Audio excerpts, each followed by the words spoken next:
বন্ধুসকল এইটো ভিডিঅ'ত আমি প্ৰেজেন্ট ইনডিফিনিট টেন্সৰ দ্বিতীয়টো ব্যৱহাৰৰ বিষয়ে আলোচনা কৰিম। চাওক, চিৰসত্য অৰ্থাৎ ইউনিভাৰ্চেল ট্ৰুথ বুলি কোৱা হয় ইংৰাজীত। চিৰসত্য বাক্যবোৰ প্ৰকাশ কৰিবলৈ প্ৰেজেন্ট ইনডিফিনিট টেন্সৰ ব্যৱহাৰ কৰা হয়।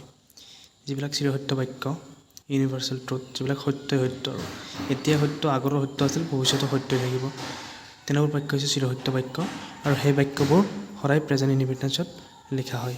উদাহৰণকেইটা চাব। প্ৰথমটো হ'ল মেন ইজ মৰ্টেল, মানুহ মৰণশীল। মানুহ আগতো মৰিছে, এতিয়াও মৰে, ভৱিষ্যতো মৰিব, গতিকে এইটো এটা চিৰসত্য বাক্য। তাৰপিছত ব্লাড ইজ ৰেড অৰ্থাৎ তেজ ৰঙা। তাৰপিছত গড ইজ গুড, ভগৱান ভাল বা ভগৱান মহান। তাৰপিছত দ্য আৰ্থ ইজ ৰাউণ্ড, পৃথিৱীখন ঘূৰণীয়া। তাৰপিছত হানি ইজ চুইট অৰ্থাৎ মৌ মিঠা। তাৰপিছত আছে ডেথ কামছ টু অল, মৃত্যু সকলোৰে বাবে আহে বা সকলোৰ জীৱনলৈ আহে মৃত্যু।